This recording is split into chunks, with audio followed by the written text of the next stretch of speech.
Good evening प्यारे दोस्तों, कैसे हैं आप सब। आपकी पढ़ाई कैसी चल रही है। अच्छे खासे हो कि नहीं हो। उम्मीद करता हूं कि आप सब अच्छे होंगे और इसी उम्मीद के साथ हम अपनी क्लास को अब आगे बढ़ाने वाले हैं।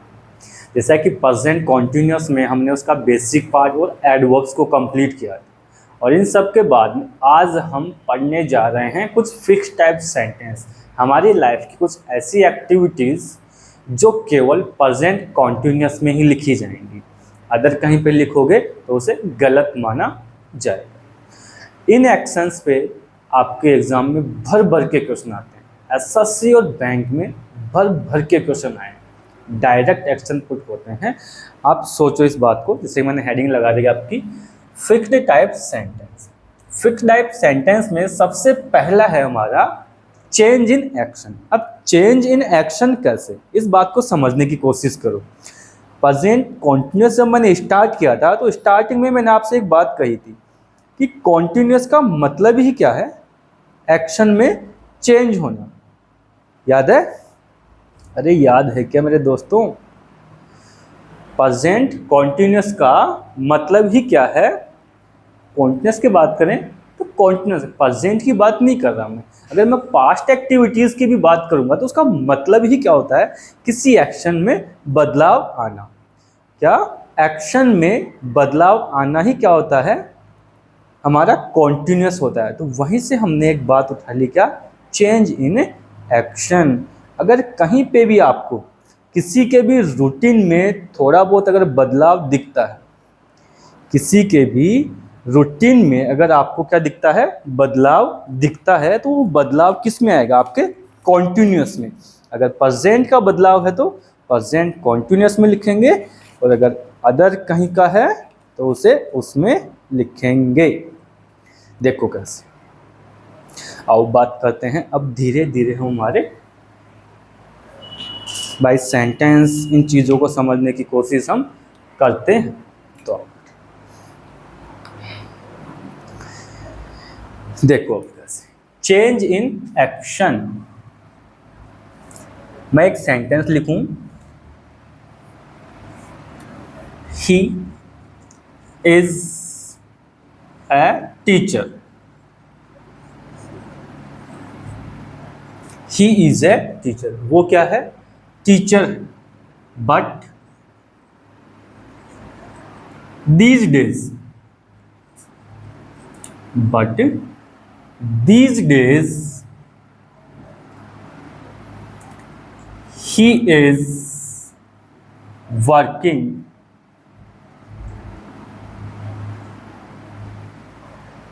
he is सॉरी क्या लिख रहा हूं, वर्किंग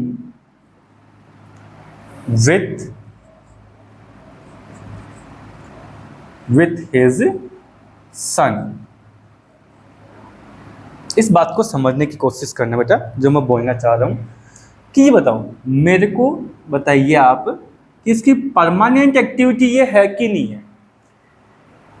किसी भी ये कैंडिडेट था, इस कैंडिडेट की परमानेंट एक्टिविटी क्या थी, टीचर होना। क्या थी, टीचर होना। लेकिन हो सकता है किसी वजह से एक गैप आया और उस गैप में उसने एक अनदर वर्क स्टार्ट किया। क्या किया, जो गैप आया उस गैप में उसने एक अनदर वर्क स्टार्ट किया। तो यह वो जो अनदर वर्क था, अनदर वर्क, तो ये अनदर जो वर्क था वो मैंने कहा लिखा, प्रेजेंट कॉन्टिन्यूस। मतलब परमानेंट एक्टिविटीज के बीच में अगर कोई शॉर्ट टाइम के लिए आप कोई एक्टिविटी करते हो तो वो कहाँ लिखी जाएगी, present indefinite, sorry present continuous में लिखी जाएगी। लेकिन अगर मैं बात करूं इसी सेंटेंस को मैं कुछ थोड़ा सा चेंज करना चाहूंगा। वो कैसे, he was a teacher, he was a teacher, but these days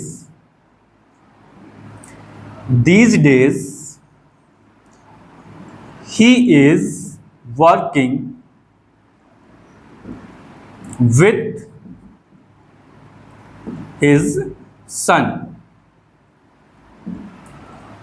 अब यहां देखो, ये जो एक्टिविटी थी वो बेटा परमानेंट नहीं रही उसकी, ये जो एक्टिविटी वो एंड हो चुकी है। क्या है बेटा? एंड।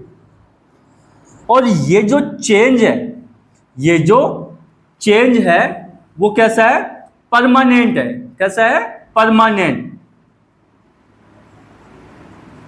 और परमानेंट चेंज को हम किस में लिखेंगे? प्रेजेंट इंडेफिनेट में। किस में लिखेंगे? प्रेजेंट इंडेफिनेट में। कैसे? आपको नहीं लगता इसने टीचर की जॉब को छोड़ दिया? इस आदमी ने टीचर की जॉब को छोड़ दिया, ये जॉब थी वो उसकी एंड हो गई। एंड हो गई तो उसे अब क्या करना पड़ेगा? एक्टिविटी दूसरी स्टार्ट करनी पड़ेगी। तो वह दूसरी एक्टिविटी पे लगातार वर्क करेगा। तो यहां पे आप कॉन्टिन्यूअस ना लिख के क्या लिखोगे? इंडेफिनेट लिखोगे। क्या लिखोगे? इंडेफिनेट।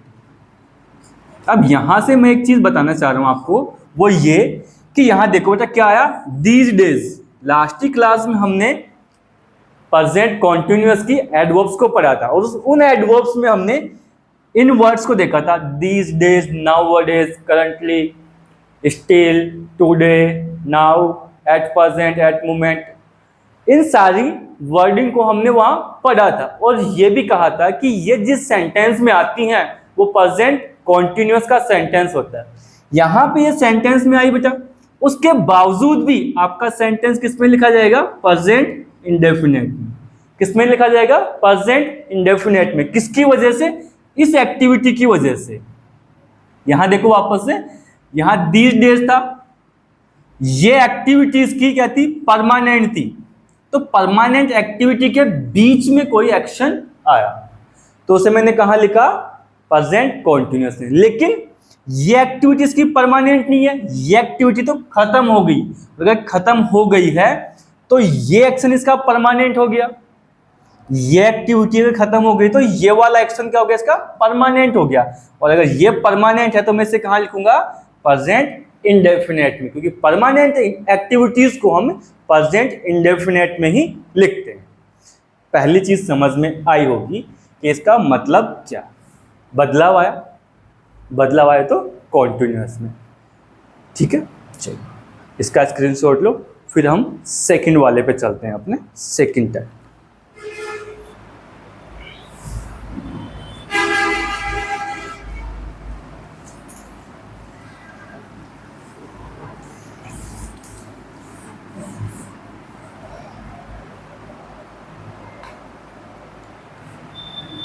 इसके बाद लिखो सेकंड हेडिंग हमारी टेम्पररी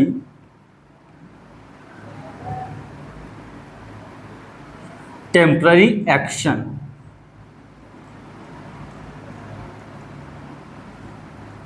अब टेम्पररी का मतलब ही क्या होता है? शॉर्ट टाइम के लिए होने वाला वर्क। किसके लिए? शॉर्ट टाइम के लिए होने वाला वर्क। जैसे पार्ट टाइम जॉब होती है, पार्ट टाइम जॉब एक लंबे टाइम के लिए नहीं होती, थोड़े बहुत समय के लिए की जाती है। तो जिस भी कंपनी में आप पार्ट टाइम जॉब कर रहे हो तो वो इस सेंटेंस को, इस एक्टिविटी को आप कॉन्टिन्यूअस में दिखाओ। मैं अपना डेली का खर्चा उठाने के लिए एक कैफे में वर्क कर रहा हूँ, तो क्या वो कैफे में वर्क करना मेरा परमानेंट है? बिल्कुल भी नहीं है। मैं केवल अपनी वर्किंग को दिखा रहा हूँ। थोड़े बहुत समय के लिए अगर हम कोई एक्टिविटी कर रहे हैं, बाद में वो फिर से चेंज होने वाली है। एक इजी सा सेंटेंस लूं तो मैं बोलूं क्या? I am eating mango. इससे समझने की कोशिश करना, मैं क्या कर रहा हूं? ईटिंग कर रहा हूं। क्या? मैंगो। तो मैंगो जो खाना है मेरा, मैंगो जो मैं ईट कर रहा हूं, क्या वो लॉन्ग टाइम या परमानेंट एक्टिविटी है? मेरा मैंगो ईट करना क्या लॉन्ग टाइम या परमानेंट एक्टिविटी है? अरे ज़्यादा से ज़्यादा मैं 1 ईट कर लूँगा, 2 खा लूँगा, 3, उसके बाद क्या करूँगा? बस भाई बहुत हो गया, तो खाना बंद कर दूंगा। अब खाने का जो एक्शन था, क्या वो लंबे समय के लिए चला? क्या वो परमानेंट चला? नहीं सर, आपने बंद कर दिया। और बंद किया तो मैं कोई दूसरी एक्टिविटी करूंगा, टीवी देखने लग जाऊंगा। तो ये एक्शन मेरा थोड़े समय के लिए था, ये एक्शन मेरा थोड़े समय के लिए था। मैं सिर्फ तो बोल सकता हूं ही इज टीचिंग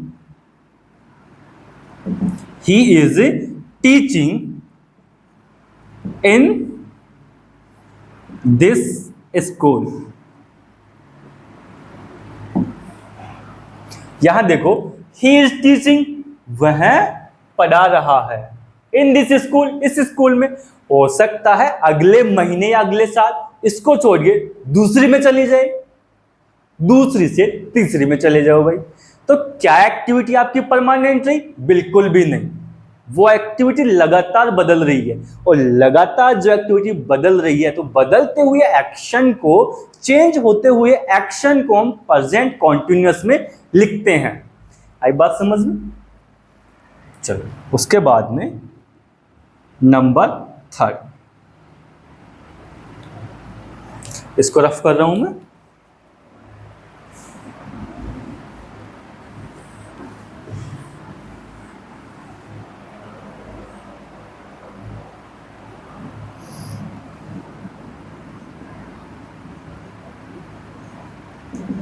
annoying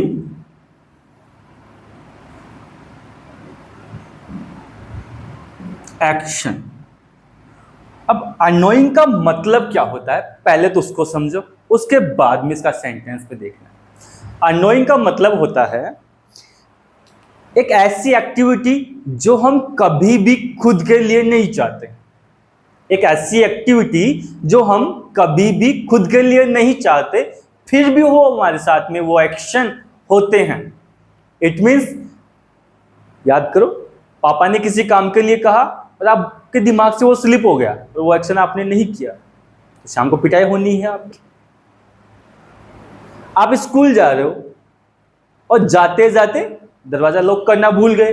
क्या आप लॉक करना चाहोगे कि मैं उसको भूल जाऊं? नहीं। आप ऑफिस जा रहे हो, ऑफिस जाते जाते आप अपनी फाइल्स को, अपने डॉक्यूमेंट्री को आपने घर पे छोड़ दी, तो क्या ऐसा करना चाहोगे? नहीं सर, मैं ऑफिस जा रहा हूं, मैं तो अपनी सारी एक्टिविटीज को भूल के जाऊंगा। मेरे को ऑफिस में क्या काम करना है, क्या नहीं करना, मैं भूल गया। क्या चाहोगे कभी ऐसा? कभी नहीं चाहते हम ऐसा। कोचिंग जा रहे हो, इंग्लिश की कोचिंग लेनी है, इंग्लिश के लिए जो नोटबुक्स थी, नोट्स की बुक थी हमारी, वो घर पे छोड़ के चले गए। क्या चाहेंगे हम? बिल्कुल भी नहीं। लाइब्रेरी पढ़ने के लिए जा रहे हो, बुक्स घर पे छोड़ के चले गए। क्या ऐसे चाहते हैं? तो जब भी ऐसा एक्शन जो हम कभी भी खुद के लिए नहीं चाहते, अनफॉर्चुनेटली वो एक्शन हमारे साथ में होता है, उन्हीं को हम कहते हैं क्या? Annoying statement. क्या कहते हैं? अनोइंग स्टेटमेंट या अनोइंग एक्शंस। कैसे? देखो बेटा, when I go to the office, when I go to the office,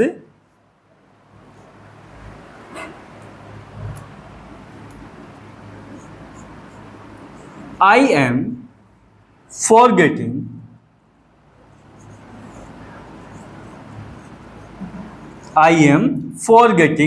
my files। क्या कभी ऐसा चाहोगे? अब ये एक्शन तो आपका परमानेंट था। अरे ऑफिस जाना है, वर्किंग है, तो ये तो आपका परमानेंट एक्शन था, परमानेंट एक्शन। लेकिन क्या फाइल्स को भूलना परमानेंट है? अरे परमानेंट हो गया तो आप पागल कहलाओगे। ये क्या है? Short action, short action. भाई भूल गए, क्या हम चाहते, मैं ऐसा बोलूं नहीं मैं ऑफिस जाता हूं तो मैं ना अपनी फाइल भूलता हूं। अरे पागल है, भूलता है नहीं, ये मेरी फाइल्स है, लो मेरे को तो आज तुम्हें भूलना है, ले भूल गया मैं। ऐसा हो सकता है? कभी नहीं भूल। कभी कभार बाई चांस आपके दिमाग से ऐसा स्किप होगा, अगर दिमाग से स्किप हो गया तो वो किस में आ जाएगा? अनोइंग स्टेटमेंट्स में। किस में आ जाएगा वो? अनोइंग स्टेटमेंट्स में। तो समझ में आया बात? चलो और एग्जांपल लेते हैं इसका, ताकि अच्छे से क्लियर हो हमारा। भाई इसमें डालना है थोड़ा सा, लो बेटा इधर और देखते हैं।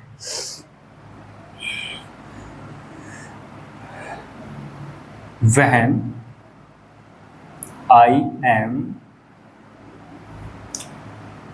going to the school,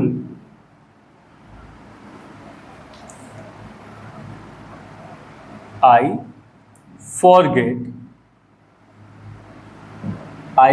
forgetting lock the door। अब यहां देखो,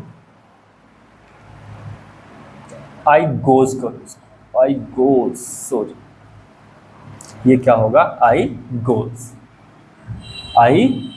when I go to the school, जब मैं स्कूल जाता हूं, I forget lock the door। I am forgetting lock the door।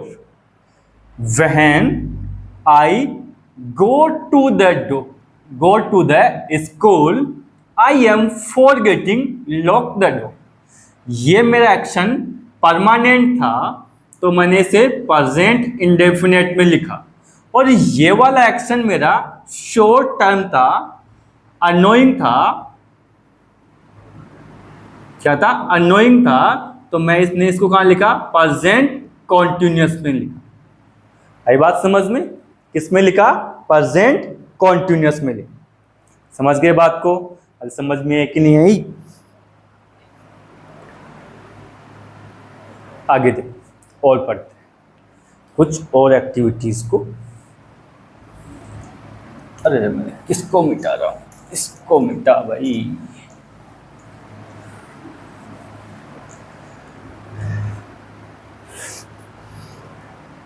इसके बाद पहले तो उसको लिखते हैं जो मिटा दिया।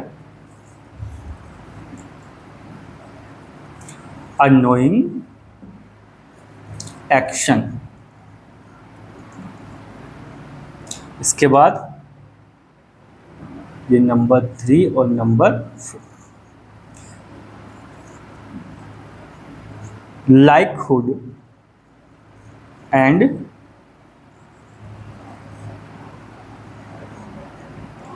इंटेंशन। Likelihood and intention. अब इस बात को समझना कि लाइकहुड कैसे।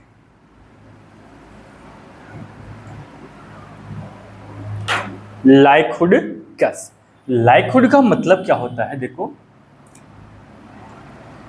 लाइकहुड, इंटेंशन, इस वर्ड को तो आप समझ नहीं पाओगे, थोड़ा सा इसको देख लो एक बार, दोनों एक ही कहानी।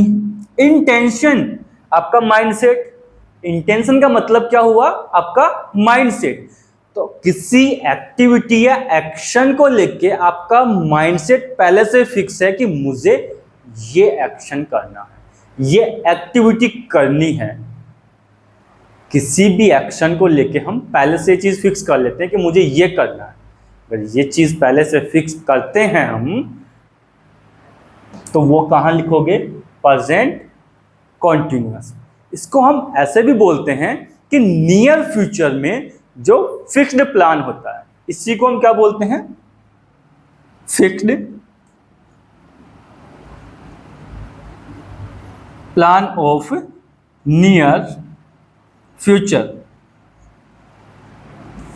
आप काफी बार ऐसे बोलते हो अपने दोस्तों को, आपके छोटे भाई बहन, बड़े मम्मी पापा सब बोलते हैं। कभी अगर हमें शाम को शादी में जाना है, तो क्या बोलेंगे हम? मैं नानी के जा रहा हूँ।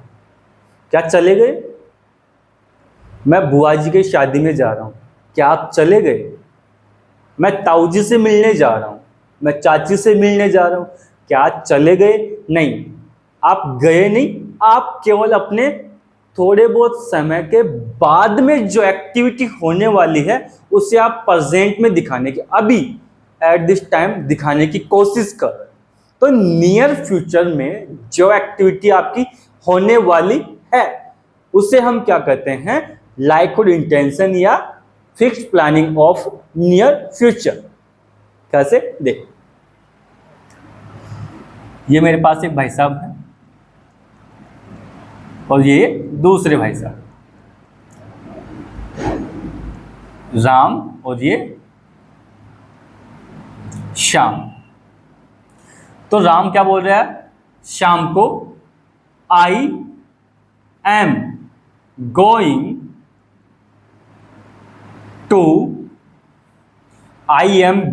To meet my father in law. तो एक बात बताओ, क्या ये चला गया? कौन बोल रहा है? राम श्याम को बोल रहा है। तो क्या राम चला गया? नहीं, गया नहीं, वो अभी वहीं पे है, इसके सामने है, लेकिन सामने खड़ा होके अपनी जो नियर फ्यूचर में होने वाली जो एक्टिविटी है उसे एक्सप्लेन करने की कोशिश कर रहा है। क्या कर रहा है? उस एक्टिविटी को एक्सप्लेन करने की कोशिश कर रहा है कि मैं जा रहा हूं इनसे मिलने के लिए। एक्सप्लेन करते हैं, अरे मम्मी जब पीहर जाती है तो जाते जाते वो पूरा दिन ढिंढोरा पीट देती है सबके सामने, मैं तो अपने घर जा रही हूँ, आज मैं अपने घर जा रही हूँ, आज मैं अपने घर जा रही हूँ। क्या चली गई वो? कभी नहीं गई। आज मैं बाजार में शॉपिंग करने जा रही हूँ। औरतों को तो काम ही होता है ढिंढोरा पीटने का, तो अपने पूरे मार्केट में क्या करते हैं? ढिंढोरा पीट देते हैं, करते हैं ना कर। तो उसी एक्टिविटी को, क्या वो एक्टिविटी आपने कंप्लीट की? नहीं की। क्या स्टार्ट की? नहीं किया। लेकिन फिर भी आपने वो एक्टिविटी कहां दिखा दी? प्रेजेंट कॉन्टिन्यूअस में। क्यों? क्योंकि आपका माइंडसेट पहले से क्या हो गया? फिक्स हो गया। और फिक्स माइंडसेट के लिए हम क्या यूज करते हैं? प्रेजेंट कॉन्टिन्यूअस, क्योंकि प्रेजेंट में आपका माइंडसेट फिक्स है। आई बात समझ में?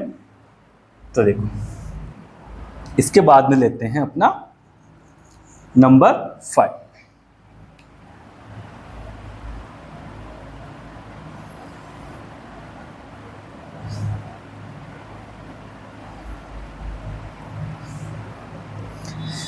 नंबर 5 पे है इंक्रीज एंड डिक्रीज।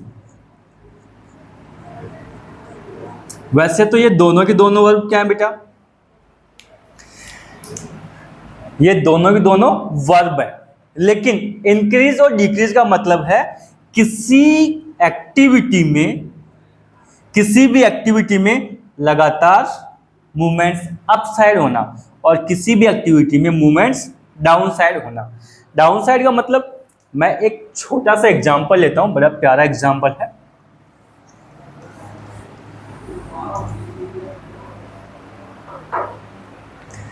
मैंने एक ग्राफ बनाया, ये इधर कुछ एक पॉइंट्स हैं, इधर कुछ भी ले लिया। तो बेटा एक बात हो, ये इस ग्राफ में, ये ग्राफ हमेशा कुछ इस तरह से चलेगा, कभी ऊपर तो कभी नीचे, कभी ऊपर तो कभी नीचे, है ना?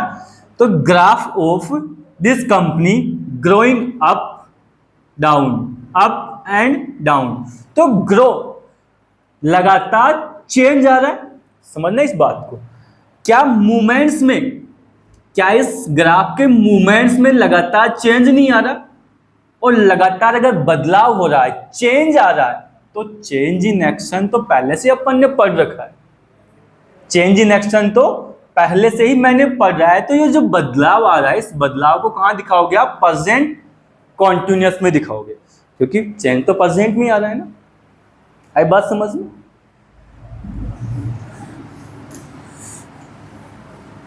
अगर मैं बाई एग्जाम्पल्स की बात करूं, तो देखो, I am watching, I am watching these numbers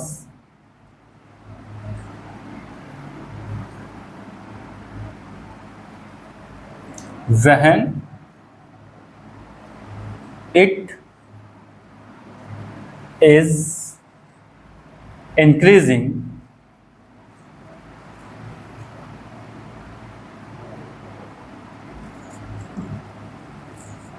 and decreasing.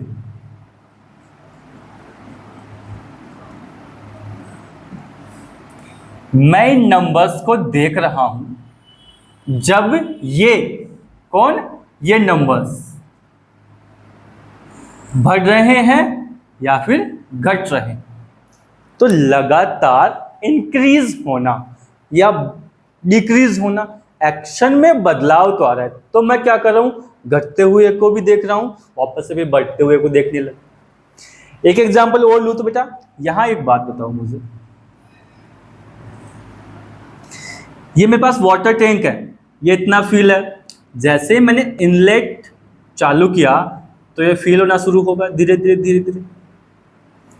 तो मैं क्या बोलूंगा, the water level of the tank is growing up, is growing up. क्या ये जो वाटर का लेवल है इंक्रीज नहीं हो रहा? क्या ये वाटर का लेवल है इंक्रीज नहीं हो रहा? इंक्रीज हो रहा है तो मैं क्या बोल दूंगा, ग्रोइंग अप, इंक्रीजिंग। ठीक है। और अगर मैं इसमें आउटलेट को चालू कर दूं, इनलेट को ऑफ कर दूं, तो क्या हो जाएगा, धीरे धीरे ये वाटर लेवल क्या होगा, कम होगा। अगर कम होगा तो सिंपल सी बात है, क्या हो रहा है, डिक्रीजिंग हो रहा है। तो इंक्रीजिंग और डिक्रीजिंग से रिलेटेड क्वेश्चंस अपनी लाइफ में बनते ही हैं। किसी भी एक्टिविटी का, किसी कंपनी को ले लो, किसी के लाइफ स्टाइल को ले लो, किन्हीं भी चीज़ों को लेके हम क्या करते हैं, हमेशा ये सेंटेंस जरूर बनाते हैं। क्योंकि लाइफ स्टाइल हमेशा एक परमानेंट थॉट पे नहीं चलती है, लगातार हमारे एक्शंस में चेंज जरूर आती है। और उन चेंज को दिखाने के लिए हम क्या करते हैं, प्रेजेंट कॉन्टिन्यूअस का यूज करते। अब अगर सिंपल से थॉट में अगर बात करूं, बड़ी आसान बातों में अगर बात करूं, तो आपका पूरा कॉन्टिन्यूअस टेंस डिपेंड ही किस पे है, चेंज इन एक्शन। आप खुद देख लीजिए, मैंने कहा टेम्पररी एक्शन। टेम्पररी का मतलब क्या होता है, थोड़े बहुत समय के बाद में आपके एक्शन में बदलाव आ जाना, तो कहीं ना कहीं चेंज ही है उसमें। अननोइंग स्टेटमेंट, अननोइंग का मतलब क्या होता है, आप किसी एक्टिविटी को अपने साथ में कभी फेस करना नहीं चाहते, फिर भी वो बाई चांस आपके साथ में होता है। अगर होती है वो एक्टिविटी तो थोड़ी बहुत समय के लिए होगी, फिर से आप अपनी परमानेंट एक्टिविटी पे आ जाएंगे। तो आपके एक्शन में थोड़े समय के लिए क्या आया, बदलाव आया। तो बदलाव आया तो क्या था वो, चेंज इन एक्शन। लाइकहुड और इंटेंशन ये एक अलग है। इसके बाद में इंक्रीज और डिक्रीज, अरे कोई चीज बदल रही है लगातार, तो लगातार बदलना तो एक्शन में अपने आप चेंज को दिखाएगा। लगातार घट रही है तो घटना तो लगातार आपके एक्शन में, मूवमेंट्स में चेंज को दिखाएगा। तो सिंपल सी कहानी बन गई इसकी, तो बड़ी ही आसान। आई होप कि ये चीजें आपको समझ में आई होंगी। एग्जाम में एसएससी और बैंक इन चीजों से डायरेक्ट क्वेश्चन पूछता है। अगर सेंटेंस को पढ़ के हम डायरेक्टली यह आइडेंटिफाई कर जाएं क्या इसमें चेंज दिख रहा है, अनोइंग है, टेम्पररी है, या इंक्रीज डिक्रीज दिख रहा है, या नियर फ्यूचर की फिक्स प्लानिंग है, तो ये चीज़ तो बड़ी आसान हो जाएंगी हमारे लिए। और अगर बड़ी आसान हो जाएंगी तो क्वेश्चन करना भी हमारे लिए बहुत आसान बात हो जाएगी। तो आज आप क्या करेंगे, इन चीज़ों पे सेंटेंस बनाओ, इनकी प्रैक्टिस कीजिए, और फिर मिलते हैं हम अगली क्लास में। तब तक आप मस्त रहिए, मज़े से पढ़ते रहिए।